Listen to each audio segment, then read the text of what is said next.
Okay, you ready? What was that aw? Going back to the well of Sterek, I see. Yeah. It's a very familiar place. Yes, it's a very beautiful place. Let us return. What is this one here? This is Latch by Dirtcore Dreams.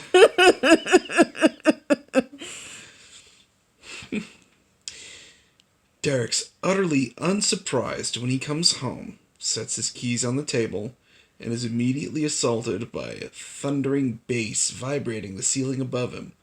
Turns out, he kind of forgot how much of a tool he was in high school, and his teenage self has been loving catching up on the top 40s. Derek's been firm in his belief that the whelp shouldn't be allowed anywhere near future events, but Styles didn't agree, and unfortunately, they took to each other like ducks to water. Because probably they're both kind of asshole-ish and way too flirty for their own good, but he really doesn't like to look at it too closely. It's disturbing on so many levels, especially when he can sense Styles' arousal, and so can his younger self. What? And all he does is shoot the pale boy an amused look while very obviously flexing his arms and chest. They're not subtle about it. They're not even ashamed. Everyone, that's right. It's not just Derek, he swears. Thinks they should be, with all the lip licking and heated looks and t-shirts, accidentally riding up way more than they naturally should. Do you need some context? No, I think it's better if I just figure it out as I go, but I think I have an idea of what's going on here. Okay. Would you like my working theory? Yeah, okay. Okay, my working theory is that somehow teenage Derek is here in the present and he is hanging out with Styles a lot and they're getting some really gay vibes. Yeah. Okay, so let's keep going then. Anyway, point is, Styles indulges the cocky kid with his flirtations, but also with a fully outfitted iPhone, the two of them trading music and YouTube videos and what Derek strongly suspects are dick pics. He's got Styles trying to teach his younger self all the new fad dance moves, and it was decently amusing to watch the uncoordinated boy flail in comparison to his much more graceful student, until it somehow devolved into Styles getting grinded on like this was a rave, and Derek couldn't watch how his hips stuttered and his mouth fell open and his eyes got this honeyed, drowsy ease as he held on to the teenager's hips and gave as good as he got.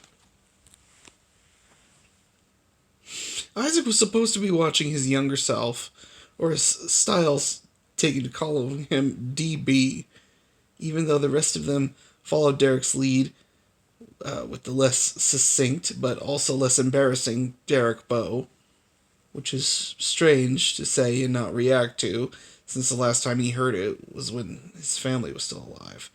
But Derek couldn't pick out his heartbeat, and he doubted it was just the music covering it up.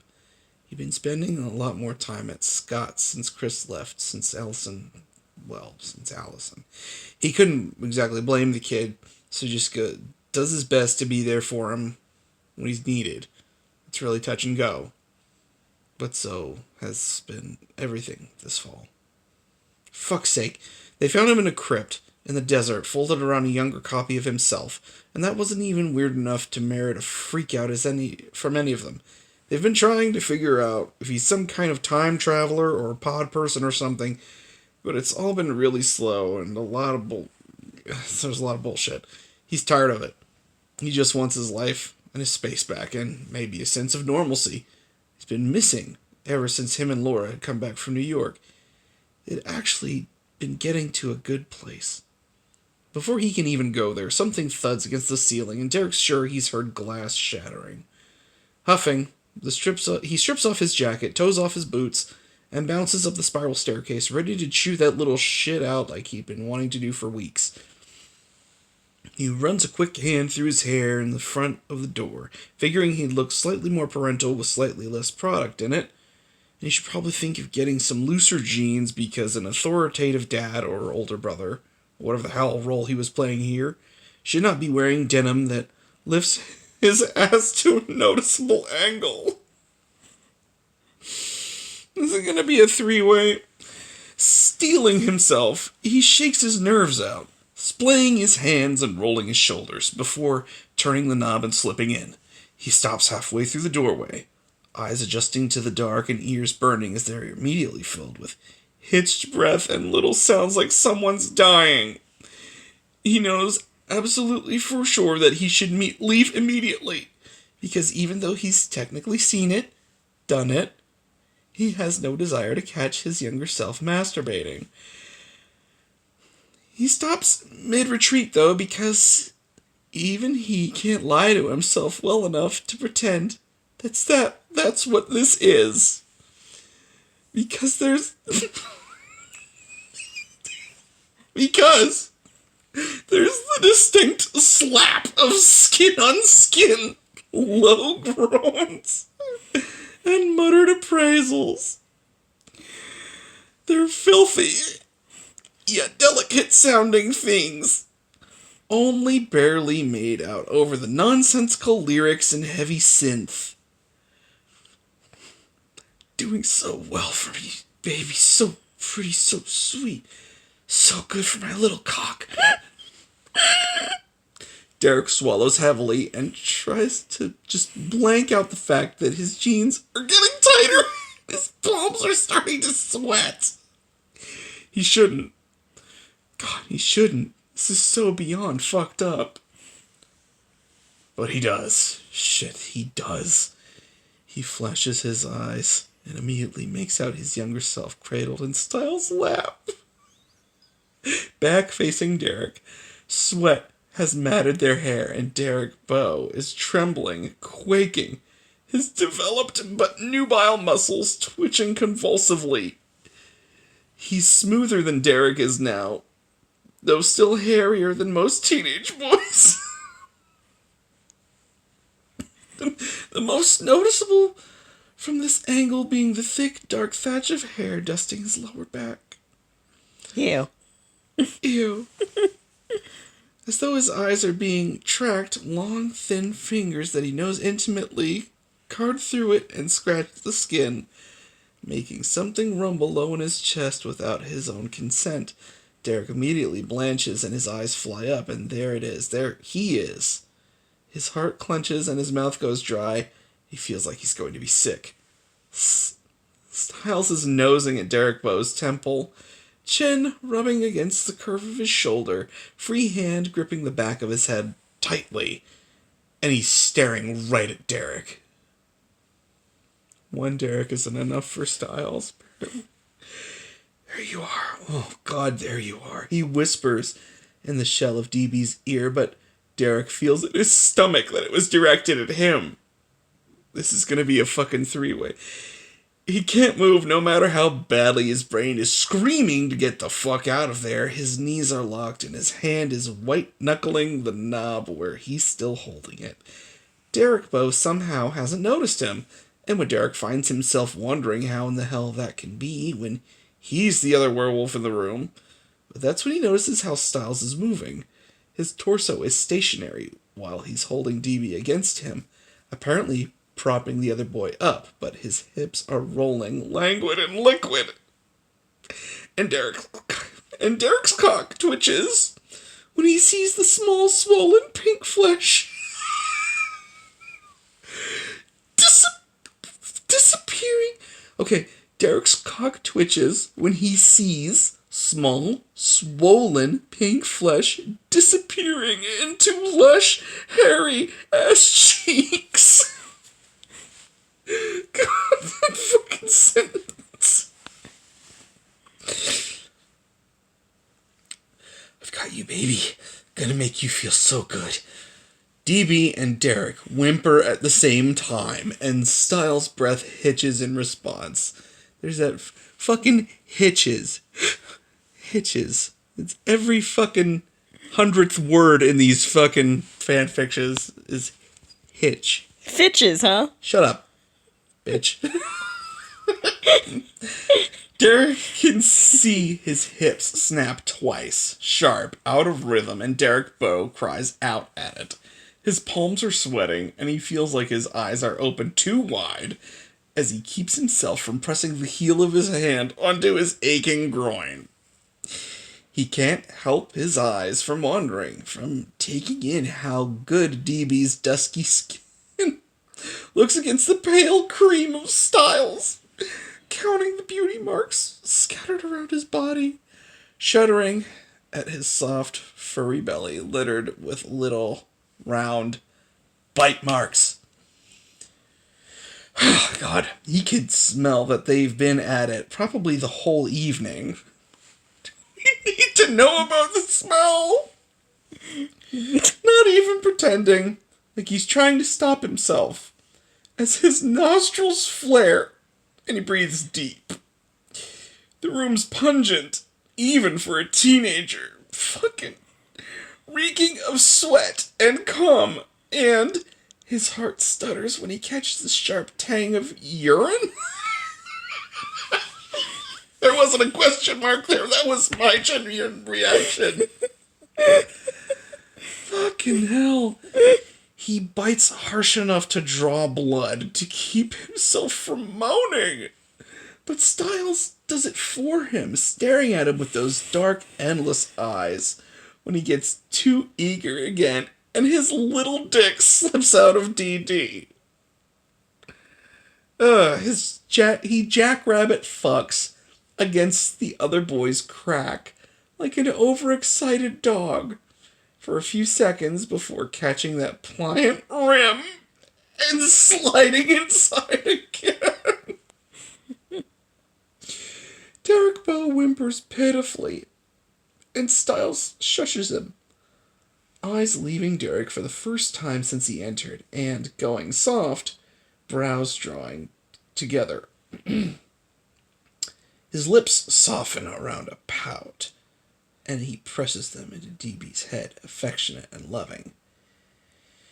It makes a heat spread through Derek's stomach, even as it tightens and his hips jerk forward of their own volition.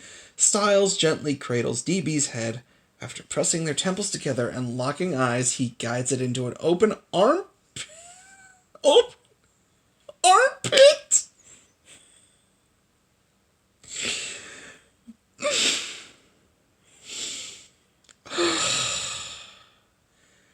God fucking damn it.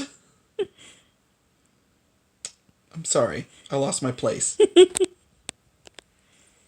Okay, I found it. When the young boy writhes as he digs into the ripe, furry thing, nuzzling deep before licking wetly.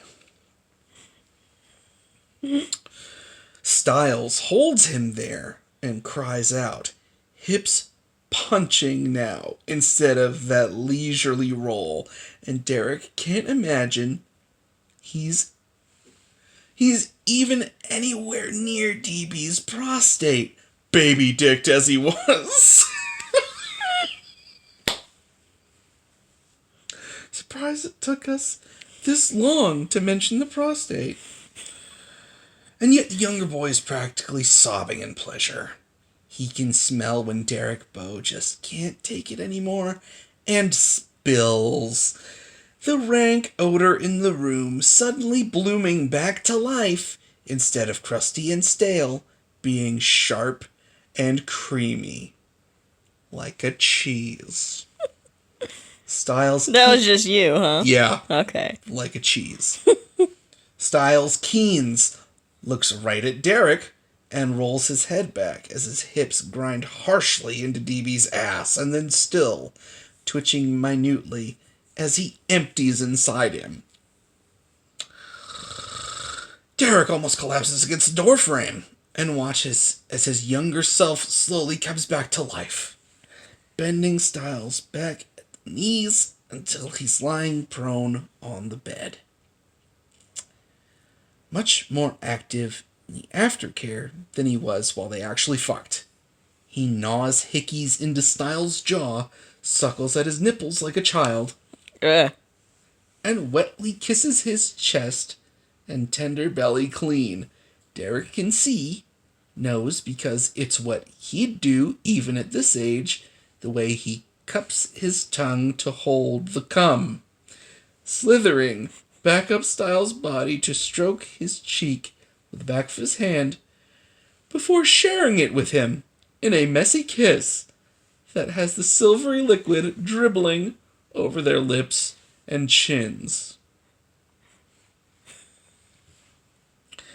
Derek had thought he was done, was hoping he was done, but once that feverish exchange dies down, Derek Bow licking Styles' face clean, and just swallowing the second time, he moves back down again, and Derek has to keep from throwing his head back against the wall as he delicately licks at the little flaccid cock between Styles' legs.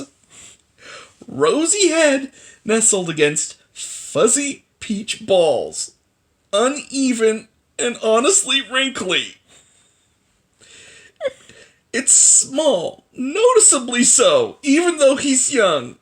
It doesn't have much place to go. But somehow that makes Derek's breath catch, and it seems to work for DB too because he's nosing at it lovingly, kissing it sweetly, taking the whole thing onto his tongue, and humming in quiet pleasure. Derek slowly inches out the door as he watches Derek Bow kiss thick thighs, rub his hands along hairy calves, and over the arches of long feet. "You're so good to me," he hears himself mutter, not even an octave lower than his voice currently is, and wishes that it was coming out of his own mouth. With sweat along his brow and a shiver rippling through his back, he rushes to the bathroom once he's on the ground floor and throws the door shut and locked behind him.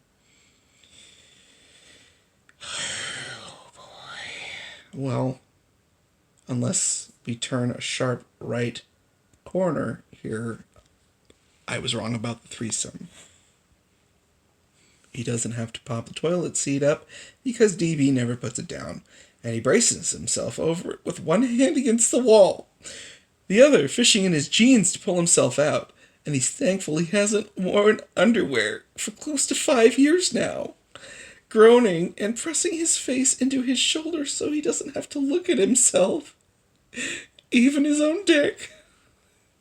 He quietly works at himself dry on the outside, but foreskin making wet, guppy noises when he pushes it all the way over his cockhead, and the folds stick together with the weight of the pre-cum.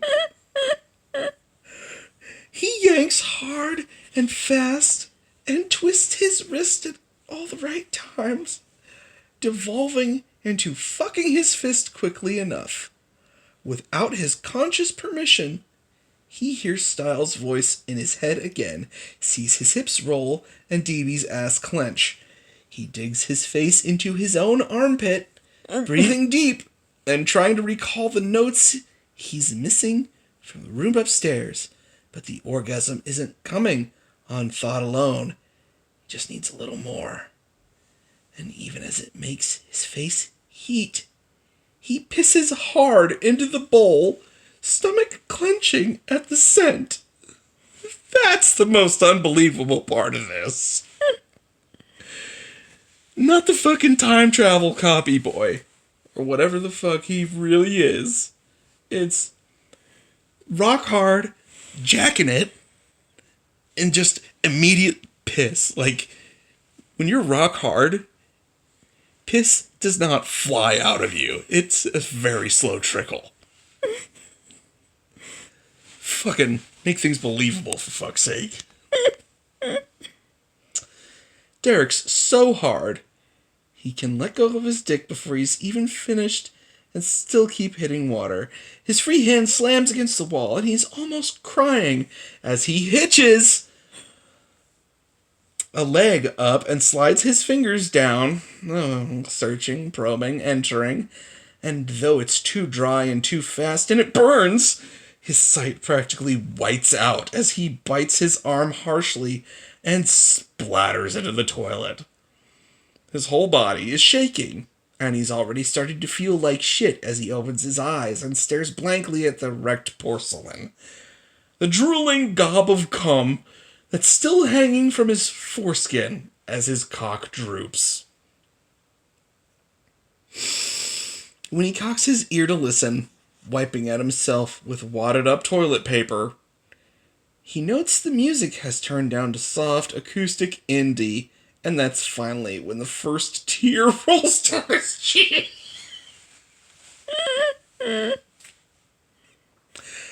Tucking himself away, zipping himself up, and washing his hands 2-3 times, Derek unlocks the door and pads into the main section of the loft, freezing as he's wiping at his mouth with the back of his wrist. Derek Bowe is just turning away from the fridge as he closes it with his ass, dressed only in an overlong gray and maroon BHHS lacrosse shirt. The bottom of his balls are peeking out from under the hem, but he doesn't seem to notice as he hums along with the song floating down the stairs, Jenga stacking everything he put on the counter into his arms to carry up. The shirt has Styles' jersey number on the back, and when DB finally notices Derek, he flashes him a small happy smile. He waves as best he can with the load in his arms and heads up the stairs. Derek only barely keeps himself from doing an upskirt head crane. Of course. He sits alone in the bed against the blown-out wall, eating saltines dipped in mustard, the only thing left in the fridge. Seriously, he even took the Perrier that Styles had called pretentious and refused to touch, apparently until now, and listened to the two of them call each other names and kiss softly. The end. Oh boy. I could have sworn there was more, but that just means that there's a sequel. Oh goody. Why don't we read that next time?